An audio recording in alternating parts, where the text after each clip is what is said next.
Hello again, folks, and welcome back to our Money Wisdom podcast powered by Johnson Brunetti. I'm Nick Colantuono, certified financial planner up here in our Boston, Massachusetts offices.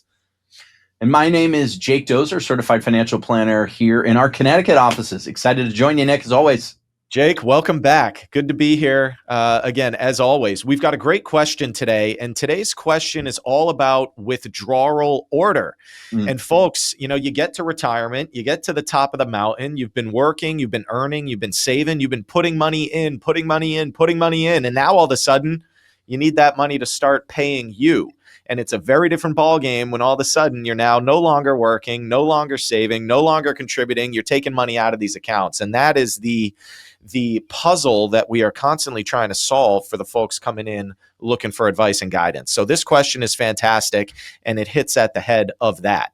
The question is, which retirement accounts should I be withdrawing from first when I now need to start paying myself? So obviously there's a lot to unpack there. There's a lot of different types of retirement accounts.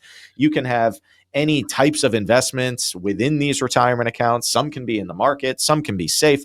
Jake, where do we even begin when folks are coming in and saying, look, where do I go to get my hands on money when I need it? To me, it boils down to two concepts. And we have to take these concepts and apply them to our circumstances. It boils down to concept number one is risk.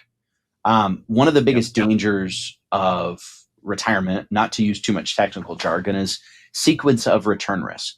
In layman's terms, what that means is if you have a bunch of bad stock market years right in the beginning of your retirement and you're taking too much risk in the first place, you're going to dig such a deep hole that it's hard to pull yourself out of.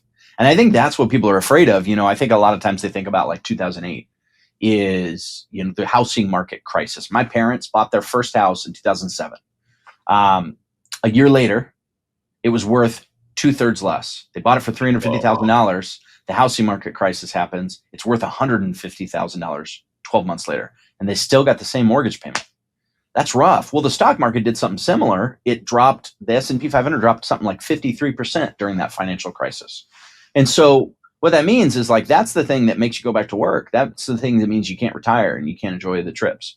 And so you don't want all your eggs in that basket. Doesn't mean you don't want some of your eggs in that basket. It just means you don't want all your eggs in that basket.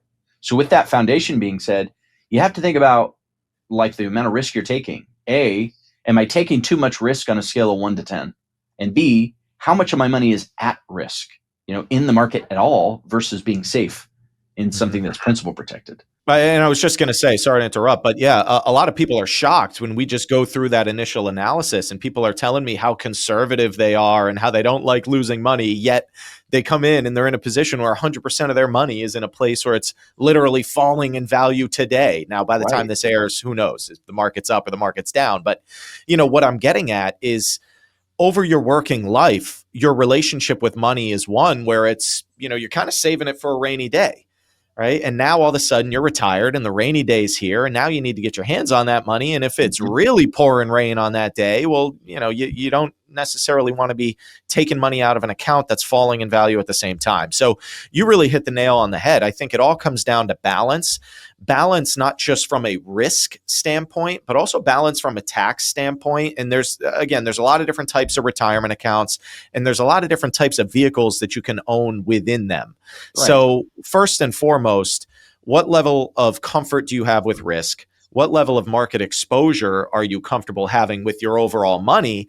And I'm a big believer that if you have appropriate safety nets and safety measures in place, well, now the money you have at risk, maybe you can be comfortable having it in a little bit of a more risky place because or at least the way I position it for our clients is they know that when the market is going down in value, they are not taking money out of those accounts that are falling in value at the same time. So safety and risk are two things that do not live independently of one another. A good financial plan involves kind of a little bit of everything, right? And if the market's going up, you need to know that all your money is going to be going up with it. But if the market's going down, the last thing you want is for 100% of your money to be falling in value at the same time.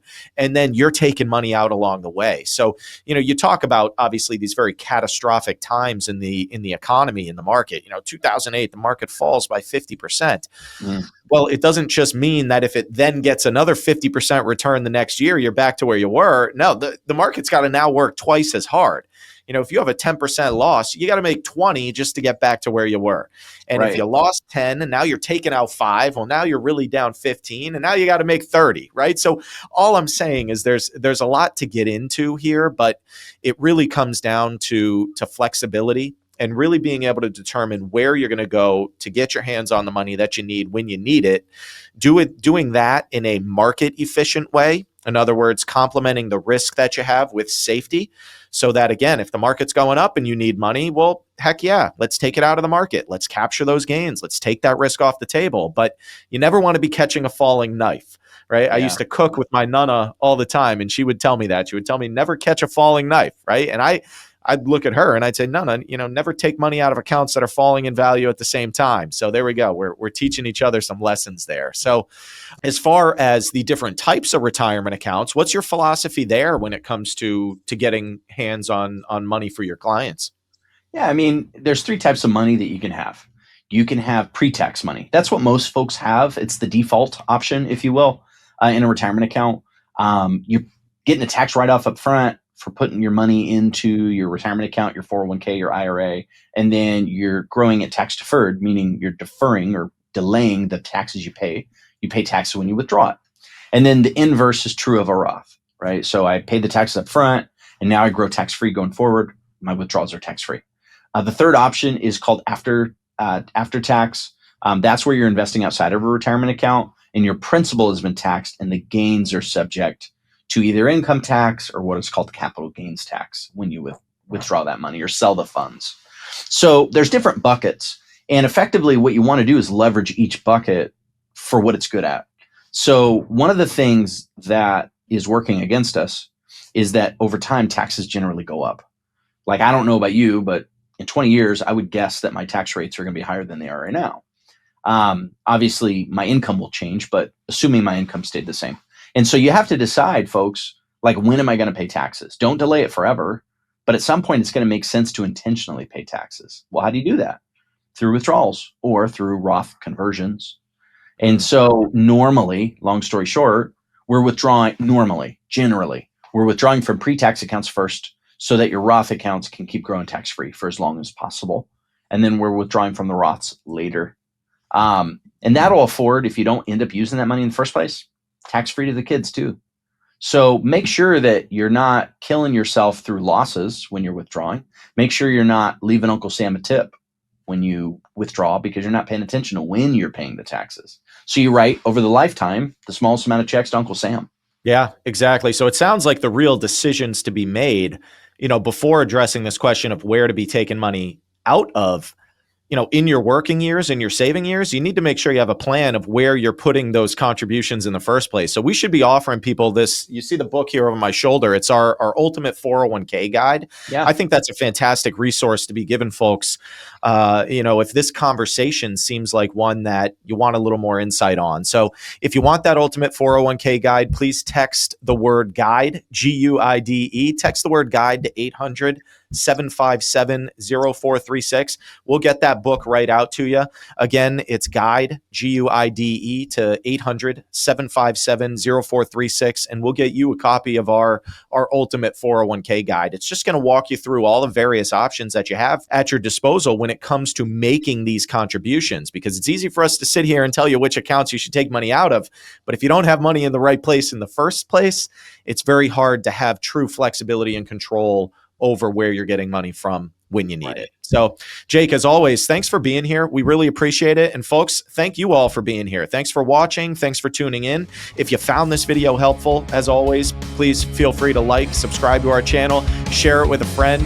And as always, we will see you next time on our Money Wisdom Podcast. Johnson Brunetti is a marketing name for the businesses of JB Capital and JN Financial. Investment advisory services offered through JB Capital LLC. Insurance products offered through JN Financial LLC.